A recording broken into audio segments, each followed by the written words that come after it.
امین ذی وقار ہمارا جو گفتگو کا سلسلہ تھا فہم قرآن کے حوالے سے کہ اللہ تعالیٰ جل وعلا قرآن کریم میں بارہا مرتبہ یہ ارشاد فرما رہا ہے کہ قرآن کریم کو سمجھ کر پڑھا جائے، قرآن میں تدبر کیا جائے، قرآن میں تفکر کیا جائے۔ اسی حوالے سے ہم نے گزشتہ جمعے چند ایک آیات پڑھی تھی، ان کو سمجھنے کی کوشش کی تھی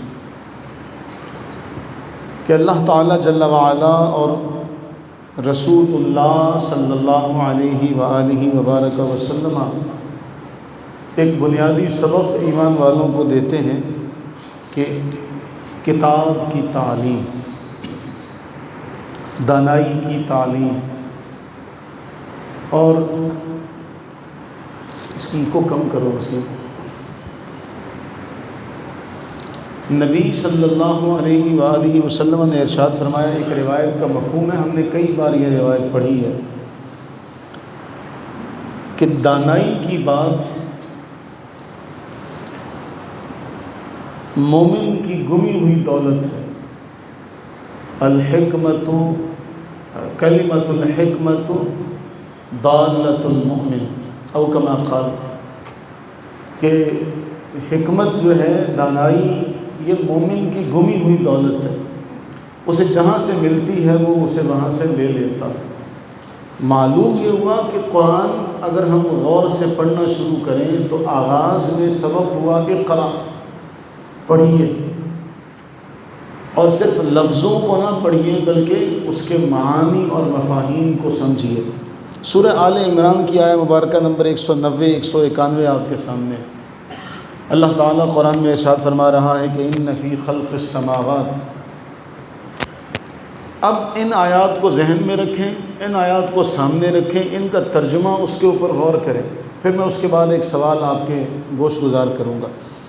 فرمایا جا رہا ہے کہ آسمان و زمین کی پیدائش میں نیلی چھت، آسمان کی تخلیق، زمین کا بنایا جانا، رات اور دن کا آنا۔ اب یہ رات اور دن کے آنے میں ساری باتیں آپ اس کو شامل کر لیں کہ سردیوں میں، گرمیوں میں فجر کی نماز، مغرب اور عشاء کی نماز، عصر کی نماز میں کتنا فرق آ جاتا۔ فرمایا رات اور دن کے آنے جانے میں لآیات لأولی الالباب، عقل والوں کے لیے نشانیاں ہیں۔ کیا ہیں؟ نشانیاں۔ اللہ فرماتے ہیں کہ اس میں کیا ہیں؟ نشانیاں۔ اب جب عقل والے آسمان، زمین، رات اور دن، اس کا آنا جانا دیکھتے ہیں تو کیا کرتے ہیں؟ الذین یذکرون اللہ قیاما وقعودا وعلی جنوبہم۔ تین حالتیں ہیں انسان کی، یا تو وہ کھڑا ہوتا ہے، یا بیٹھتا ہے، یا لیٹتا ہے۔ فرمایا جب وہ یہ ساری باتیں دیکھتے ہیں تو کھڑے ہوئے ہوں، بیٹھے ہوئے ہوں، لیٹے ہوئے ہوں، ہر حال میں اللہ تعالیٰ جل وعلا کا ذکر کرتے ہیں۔ ہر حال میں اللہ جل وعلا کا ذکر کرتے ہیں۔ اگلا جملہ وَيَتَفَكَّرُونَ فِي خَلْقِ السَّمَاوَاتِ وَالْأَرْضِ، اس کو پہلے جملے کے ساتھ جوڑیے۔ فرمایا آسمان اور زمین کی پیدائش، اب کہا وہ تفکر کرتے ہیں، غور و فکر کرتے ہیں کہ آسمان بغیر ستون کے، آسمان بغیر ستون کے۔ اور آپ جب ہم بچپن میں چھوٹے تھے تو کبھی کبھی صحرا میں، میدانی علاقے میں انسان جائے، کھیت میں جہاں دور دور تک زمین ہو، تو انسان کو لگتا کہ آگے چل کے آسمان نیچے کی طرف ہے، اور ہمیں محسوس ہوتا کہ جب آگے جائیں گے تو آسمان کو ہم دیکھ لیں گے، لیکن ایسا کبھی بھی انسان پورا نہیں کر سکا۔ ہمارے معاملات بڑے انوکھے ہوتے ہیں نا، بچپن میں سائیکل پر ہوں یا پیدل ہوں تو لگتا ہے چاند بھی ہمارے ساتھ جا رہا ہے، اور ہم بڑا ایک معنی خیز انداز میں دوڑ لگاتے ہیں کہ دیکھو میرے ساتھ چاند دوڑ رہا ہے۔ تو اللہ فرماتے ہیں یہ تفکرون، وہ اس میں غور و فکر کرتے ہیں. جب وہ غور و فکر کرتے ہیں تو ان پر یہ بات کھلتی ہے. تو وہ ایک جملہ ہے جو قرآن ان ایمان والوں کا جملہ ہے، ربنا ما خلقت ھذا باطلا. عرض کرتے ہیں اے ہمارے رب تو نے کچھ بھی بے فائدہ پیدا نہیں کیا. اے ہمارے رب تو نے کچھ بھی بے فائدہ پیدا نہیں کیا. سبحانک، تو سبحان ہے، تو سبحان ہے، ہمیں عذاب نار سے بچا لے. اب اس ایک آیت کو، یہ 2 آیات ہیں، ان 2 آیتوں کو سامنے رکھیے. اب آپ کسی ایک بچے کو پیدا ہونے کے بعد یہ 2 آیتیں رٹائیں اور وہ ان 2 آیتوں کو یاد کر لیں. اسے یہ 2 آیتیں پکی ازبر پانی کی طرح یاد ہو جائیں اور وہ ساری زندگی ان کی قرات کرتا رہے، ان کی تلاوت کرتا رہے، پڑھتا رہے 60 سال 70 سال 80 سال. ذرا دل پہ ہاتھ رکھ کر بتائیں اس آیت کا وہ قرات کر کے کیا اس نے اس آیت کا حق ادا کیا؟ اس نے اس آیت کا حق ادا کیا کہ وہ اس کو صبح و شام پڑھتا ہے اور اس کو یاد کیا ہوا ہے اس نے؟ کہ الفاظ پڑھنا اور ہے، الفاظ کی گہرائی میں جانا اور ہے. قرآن کا تقاضا یہ نہیں ہے کہ اس کو صرف پڑھو. قرآن کا تقاضا، قرآن کی دعوت یہ ہے کہ جو اس میں کہا جا رہا ہے اس پر غور کرو، اس پر تفکر کرو، سوچ بچار کرو. دن کیسے آتا ہے، رات کیسے آتی ہے، سردیاں گرمیاں، موسم خزاں موسم بہار، یہ سب کیسے آتے ہیں. اسی 4 دیواری کے اندر ہم 2-3 اضافی کپڑے بھی پہن لیتے ہیں، تب بھی ہمیں سکون حاصل نہیں ہوتا. ہم کہتے ہیں ہیٹر چلا لیا جائے، اور اسی 4 دیواری کے اندر ہم وہ فاضل کپڑے اتار کر ہلکا سا لباس پہن لیتے ہیں، تب بھی ہمیں چین اور قرار نہیں آتا. یہ کس کی قدرت ہے؟ وہ کون ذات ہے جس کے یہ سارے معاملات ہیں کہ آپ بند کمرے میں آپ اپنے اوپر لحاف بھی لیتے ہیں، کمبل بھی لیتے ہیں، رضائی بھی لیتے ہیں، پھر بھی آپ کے پاؤں گرم نہیں ہوتے. سیانے اکثر کہتے ہیں نا پاؤں نہیں میرے گرم ہوئے، ٹھنڈے ہی رہے ساری رات، اتنی مجھے ٹھنڈ لگتی رہی. اور اسی کمرے میں آپ اے سی کے بغیر نہیں رہ سکتے. اللہ تعالیٰ ان ساری باتوں کے بعد فرما رہا ہے وہ غور کرتے ہیں، وہ غور کرتے ہیں اور کہتے ہیں کہ یہ سب کچھ اللہ نے جو پیدا کیا اس کا کوئی مقصد ہے. اس آیت کے بعد ایک اور بڑی طویل آیات ہے جو میں آپ کے سامنے رکھوں گا. یہ سورہ نحل کی آیت مبارکہ نمبر ہے 10. اللہ تعالیٰ فرماتے ہیں هُوَ الَّذِي أَنزَلَ مِنَ السَّمَاءِ مَاءً لَكُمْ مِنْهُ شَرَابٌ وَمِنْهُ شَجَرٌ فِيهِ تُسِيمُونَ. کاش کہ اللہ تعالیٰ ہمیں عربی زبان کی جو سمجھ ہے، فہم ہے، وہ عطا فرمائے تو ہمیں اس کے زیر و زبر کا پتہ چلے، اس کے لہجے کی نرمی سختی کا پتہ چل سکے. جیسے اشعار کی زبان ہوتی نا، اشعار تو بڑی بڑی داد دیتے کہ اس نے شعر کے اندر کیا کمال کیا. میں فصاحت و بلاغت سمجھانے کے لیے ایک شعر کا سہارا میرے ذہن میں آیا، میں وہ آپ کو لے لیتا ہوں. ایک شعر میں آپ کے سامنے رکھتا ہوں، اس کو پھر سمجھ کر پھر ہم آگے بات لے کے چلیں گے. اب سیدی اعلیٰ حضرت رحمہ اللہ نے ایک شعر لکھا. وہ شعر تھا حسن یوسف پہ کٹی مصر میں انگشت زنا. یہ پہلا مصرع ہے. اور دوسرا مصرع اس کا یہ ہے، سر کٹاتے ہیں تیرے نام پہ مردان عرب. ایک مختصر سا جملہ اس مختصر سے جملے کی آپ اگر گہرائی کو جاننا چاہتے ہیں تو میں چند چیزیں آپ کے سامنے رکھوں تو آپ کو پتہ چلے گا کہ یہ شعر کتنا کمال کا ہے۔ اس پر جن کلام کرنے والوں نے اس پر کلام کیا، اس کا تقابل، یہ اردو زبان کا وہ شعر ہے جس کی مثال نہیں ملتی اردو زبان میں تقابل کے اعتبار سے۔ اب چونکہ ہم تو نابلد ہیں نا آشنا ہیں، یہ اس سہارا لے رہا ہوں میں ان آیات کو سمجھانے کے لیے جو میں نے آگے آپ کے سامنے رکھ دی ہیں۔ فرمایا حسن یوسف پہ کٹی مصر میں انگشت زنا،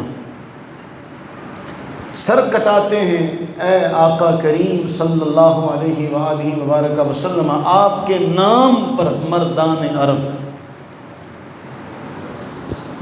اس کو دکھا بھی دو یار، کوئی بھی نہیں ہے۔ سر کٹاتے ہیں تیرے نام پہ مردان عرب۔ اب تقابل کرنے لگا، غور کیجیے گا۔ پہلے جملے میں ذکر آیا حسن کا۔ کس کا ذکر آیا؟ حسن کا۔ حسن دیکھا جاتا ہے، محسوس ہوتا ہے، انسان دیکھ کر اندازہ لگا سکتا ہے۔ اس کے بالمقابل دوسرے مصرے میں ہے نام۔ نام دیکھا نہیں جاتا، نام سنا جاتا ہے۔ تقابل کی ایسی مثال، ایک طرف حسن، دوسری طرف نام۔ پھر اگلا جملہ ہے کٹی۔ اچھا اس پہ بھی یاد ہے، یہ اگلا جملہ ہے یوسف کے نام لیا گیا۔ اے آقا آپ کی شان یہ ہے کہ آپ کا تو نام بھی نہ لیا جائے تب بھی لوگ آپ کو جان لیتے ہیں۔ آپ کا تو وجود اس قدر بابرکت ہے، وہ جس راہ سے گزر جائیں تو پتہ چلتا ہے، بھینی بھینی خوشبو بتاتی ہے کہ یہاں سے آقا کا گزر ہوا۔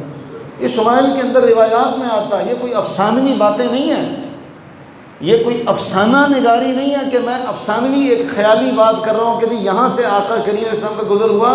آپ کے تو پسینہ مبارک کی خوشبو تھی جس کو لوگ حاصل کیا کرتے تھے، آپ جہاں سے گزرتے اس خوشبو سے محسوس ہو جاتا تھا یہاں سے آقا کریم علیہ السلام کا گزر ہوا۔ گزرے جس راہ سے وہ سید والا ہو کر، رہ گئی ساری زمین عنبر سارا ہو کر۔ تیسرا ہے کٹی۔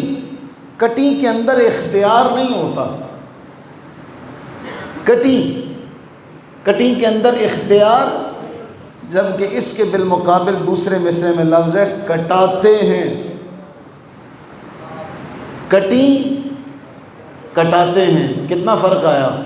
اگلا ہے مصر، جہاں لوگ قدردان تھے، جہاں حسن کی قدر کی جاتی تھی۔ اس کے بالمقابل دوسرے مصرے میں آیا ہے عرب، جہاں تھے ہی وہ لوگ جو جنگجو تھے، جنہیں حسن سے کوئی سروکار نہیں ہے۔ لڑائیاں ہوئیں تو چلتی چلی جا رہی ہیں، مارتے چلے جا رہے ہیں، مارتے چلے جا رہے ہیں، بدو۔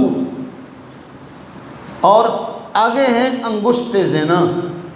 عورتیں تو ویسے ہی بڑی نرم دل ہوتی ہیں،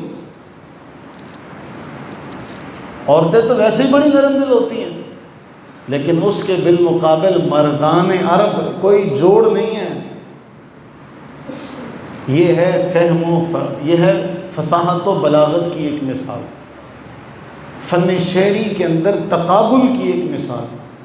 یہ اردو زبان کے اندر ہے، لیکن آپ کو میں نے اس شعر کا تشریح اس لیے کر کے شعر کی سمجھائی، آپ کو پتہ چلے کہ تقابل جب کیا جائے تو اس کو آپ ویسے پڑھتے رہیں گے، کئی بار پڑھتے رہیں گے۔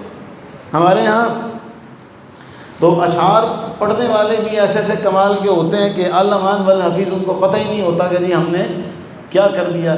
وہ ایک شعر ہے، شاید ان کو یاد ہو بھائی لیاقت کو، کہ دریا بہا دیے ہیں در بے بہا دیے ہیں۔ کیا ہے اس کا پہلا مصرع؟ نہیں، یہ پہلا مصرع نہیں ہے۔ ان کی مہک نے دل کے غنچے کھلا دی، اس نعت کا پہلا شعر ہے۔ اس سے پہلا جو مصرع ہے وہ کیا ہے کہ میرے کریم سے گر، میرے کریم سے گر قطرہ کسی نے مانگا، میرے کریم سے گر قطرہ کسی نے مانگا۔ اگلا جملہ ہے دریا بہا دیے ہیں، در بے بہا دیے ہیں۔ اب ہمارے لوگوں کو یہ پتہ ہی نہیں ہے، وہ کہتے ہیں دربے۔ اب جب ان سے پوچھا جائے نا کہ دربے کا معنی کیا ہے، کیا پوچھا جائے کہ دربے کا معنی کیا ہے، کہ دریا بہا دیے، دربے بہا دیے، دربے کیا ہوتا ہے؟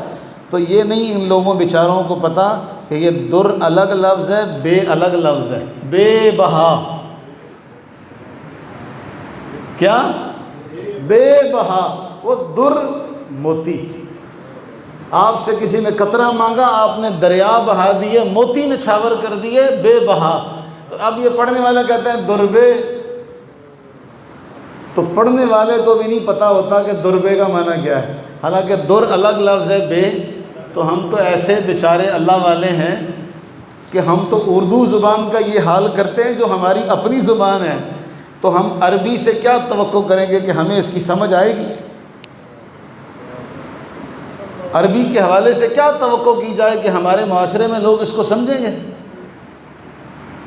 اب وہ سورہ حشر میں، سورہ فتح میں آخر میں ایک آتا ہے جملہ کہ اعجب الکفار۔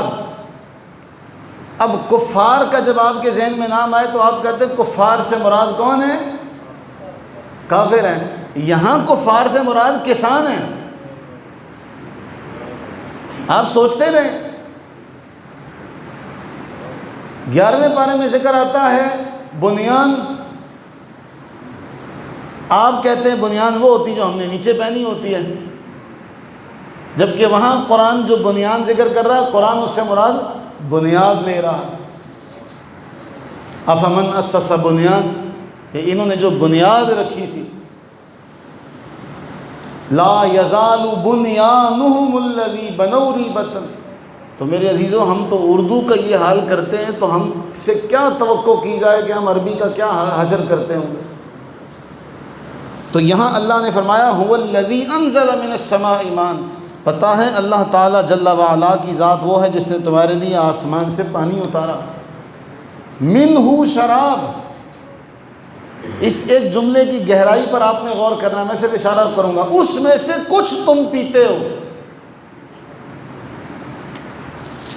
سارا اتارا اس نے ہے، اس میں سے کچھ تمہارے پینے کے لیے، کچھ تمہارے پینے کے لیے ہے۔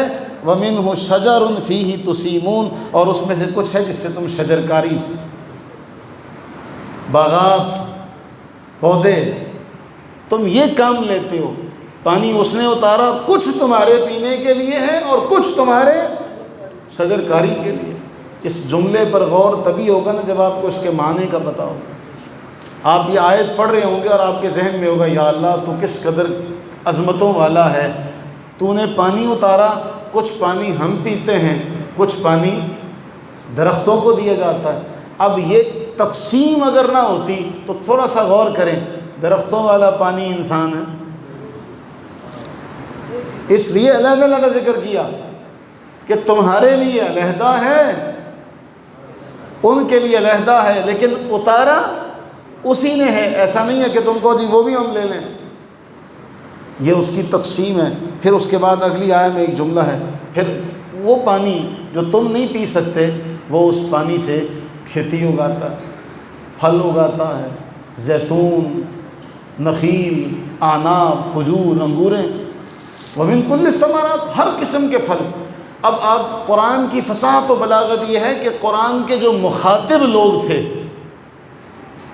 اس زمانے میں، جو اس کے مخاطب ہیں، ان کو صرف ان 3 پھلوں کا پتہ تھا جو وہ کاشتکاری کیا کرتے تھے، یا تو کھجور یا انگور۔ قرآن نے ایک جملے میں کہا وَمِن كُلِّ الثَّمَرَاتِ، اور باقی جتنے بھی پھل ہیں۔ اب سارے پھل آپ ان کے نام لیں، آپ سوال کریں جی قرآن میں سیب کا ذکر ہے کہ سیب پانی سے اگایا اللہ نے، تو ہم کہیں گے ہاں ہے، ہم کہیں گے ہاں ہے۔ کس میں ہے؟ وَمِن كُلِّ الثَّمَرَاتِ، اس جملے میں اللہ نے فرما دیا وَمِن كُلِّ الثَّمَرَاتِ، اور جو کوئی بھی پھل ہے ہم اس پانی سے اگاتے ہیں، اسی پانی سے سب کچھ اگاتے ہیں۔ اس میں آیا سیب کا ذکر کہ نہیں؟ انار کا ذکر آیا کہ نہیں؟ پپیتے کا ذکر آیا کہ نہیں؟ اب اگر اللہ تعالیٰ ان کے نام ذکر کرتا تو پنجاب میں اب تو نہیں ہے، کئی ایک ایسی سبزیاں ہیں جو کراچی میں ملتی ہیں، یہاں نہیں ملتی۔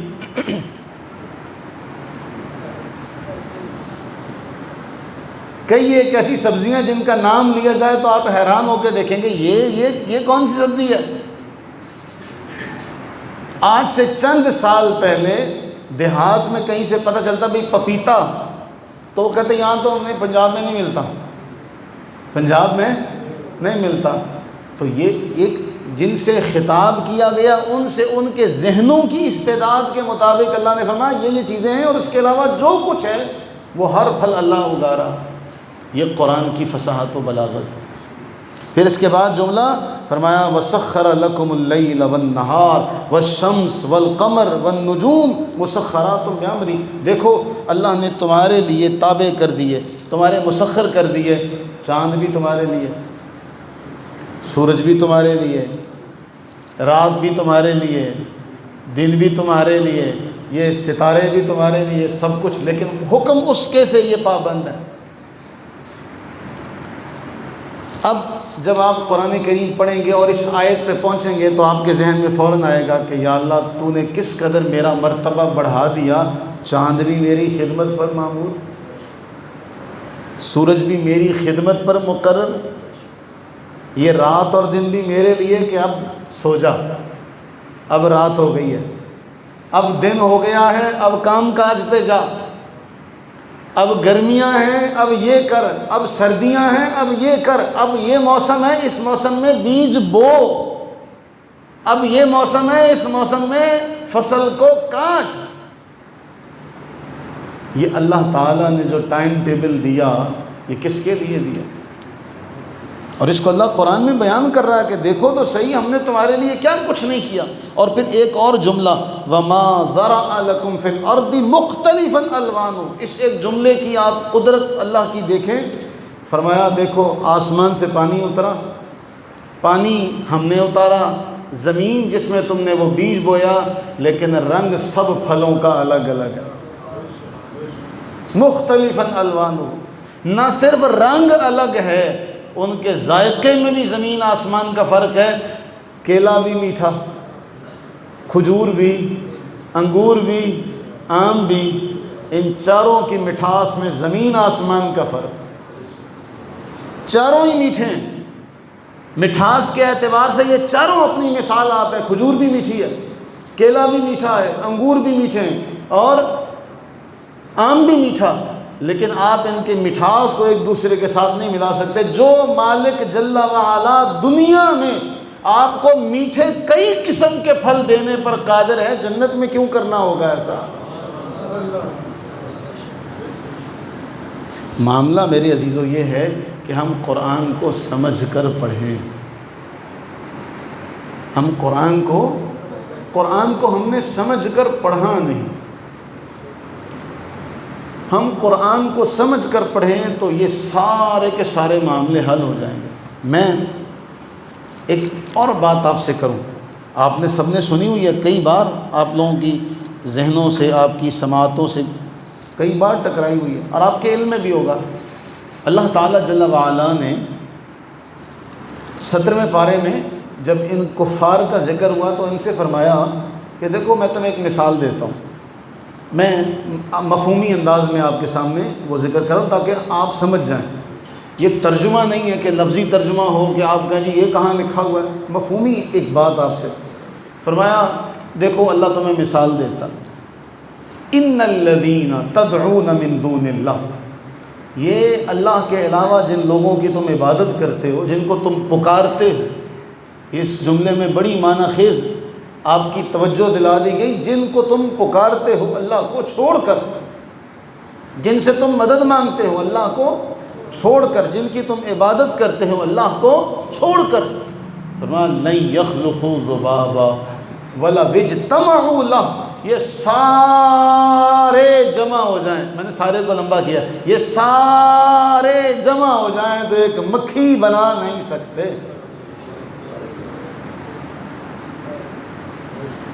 اگلا جملہ پتہ ہے کیا ہے؟ وَإِن يَسْلُبْهُمُ الذُّبَابُ شَيْئًا، ایک مکھی ان کے سامنے سے کوئی چیز لے جائے، لا یستنقذوہ منہ، یہ اس سے وہ چھڑا، ضعف الطالب والمطلوب، مانگنے والے بھی کمزور، جن سے مانگ رہے ہیں وہ بھی کمزور، اس کے بالمقابل اللہ جل وعلا ما قدر اللہ حق قدری، اللہ کی انہوں نے وہ قدر ہی نہ کی جو اللہ کی قدر کرنے کا حق تھا۔ پکارتے کس کو؟ پکارتے کس کو؟ اللہ تعالیٰ جل وعلا کو۔ عبادت کس کی کرتے؟ اللہ تعالیٰ جل وعلا۔ اب کافروں کا ماتھا ٹھنکا ہیں، یہ کیسا رب ہے، یہ کیسا رب ہے، مکھی کا ذکر کر دیا، مچھر کا ذکر کر دیا، یہ کون سا رب کی یہ شان ہے کہ وہ مکھی کا ذکر کرے، مچھر کا ذکر کرے؟ اللہ نے فرمایا مجھے کیا حیا آتی ہے کہ میں مکھی کا ذکر نہ کروں، میں نے پیدا کیا ہے۔ ان اللہ لا یستحیی ان یضرب مثلا ما بعودا فما فوقها، میں نے تو ان سب کو پیدا کیا ہے، میں جس کا خالق ہوں مجھے ان کا نام لیتے ہوئے کیوں شرم آئے، میں ان کا نام لینے سے کیوں شرماؤں؟ اب یہاں ایک جملہ جس پر میں نے آپ کی توجہ چاہنی ہے، اللہ تعالیٰ نے سب سے حقیر ترین مخلوق مکھی کا ذکر کیا۔ کس کا؟ سب سے حقیر ترین شے جو آپ کی نظر میں، کسی اور کا ذکر نہیں کیا۔ اللہ تعالیٰ چاہتا تو کسی بڑی مخلوق کا ذکر کرتا، وہ بناؤ وہ بناؤ وہ بناؤ، مکھی کا ذکر کیا۔ انہوں نے کیا کہا؟ یہ اللہ کی شان نہیں ہے۔ تو جو مکھی ہے نا، صرف مکھی، قرآن میں اللہ نے صرف مکھی کا ذکر کیا ان کی مثال دینے کے لیے۔ کیوں کیا؟ آپ کو لگے تو میں آپ کو ایک بات بتاؤں، آپ ایک سیکنڈ میں اپنی آنکھوں کو کتنی بار جھپک سکتے ہیں؟ زیادہ سے زیادہ ایک سیکنڈ میں زیادہ سے زیادہ 2 بار 3 بار، ایسا ہی ہے۔ آپ ایک سیکنڈ میں اپنے ہاتھوں کو کتنا ہلا لیں گے؟ کتنا ہلا لیں گے؟ بس 5 7، اس سے زیادہ نہیں نہ کر سکتے۔ یہ بھی آپ کے بازو ہیں نا، اللہ نے ان کو جو طاقت دی ہے، یہاں جو پٹھے ہیں یہ ہلا نہیں سکتے آپ اتنا۔ تحقیق کیجئے، مکھی، میرے پاس جو کتاب ہے وہ ہارون یحییٰ کی لکھی ہوئی کتاب ہے جس کا میں آپ کو ریفرنس دے رہا ہوں۔ وہ کہتے ہیں ایک سیکنڈ کے دوران 500 سے زیادہ مرتبہ اپنے پروں کو ہلا سکتی ہے۔ مکھی کا ذکر اللہ نے ایسے نہیں کیا، ایک سیکنڈ میں، آخر اس کے بھی تو بازو ہیں، وہ کیسے ان کو ہلاتی ہے؟ پھر اللہ نے اس کو یہ قدرت دی ہے کہ وہ تھکتی نہیں ہے، وہ تھکتی نہیں ہے۔ انسانی ذہن ترقی کرنے لگا، انسان سوچنے لگا، مکھی کو دیکھتے ہوئے آپ کے ذہن میں خیال آتا جی ہیلی کاپٹر، وہ بھی ایسے ہی اڑتا ہے جہاں چاہے، لیکن مکھی یہاں بھی بیٹھ سکتی ہے، چھت پر بھی بیٹھ سکتی ہے، آپ کا بنایا ہوا ہیلی کاپٹر یہاں نہیں اتر سکتا۔ انسانی طاقت، انسانی سوچ بہت وسیع نہیں ہے، محدود ہے۔ اس لیے آپ اندازہ کیجئے کہ اللہ تعالیٰ جل وعلا نے جتنی دیر میں آپ 2-3 بار آنکھیں جھپکاتے اتنی دیر میں وہ 400-500 مرتبہ اپنے پر ہلا چکی ہوتی، اس کو یہ قدرت کس نے دی ہے؟ تو میرے عزیزو، قرآن ایسے نہیں بیان کرتا کہ یہ ایک مکھی نہیں بنا سکتے، یہ تو اس کی سب سے ادنا جو حقیر ترین ہے نا اس کا ذکر ہے۔ اس سے جو بڑی مخلوق ہے اس کا کیا عالم ہوگا، اس سے جو بڑی مخلوق ہے اس کا عالم کیا ہوگا۔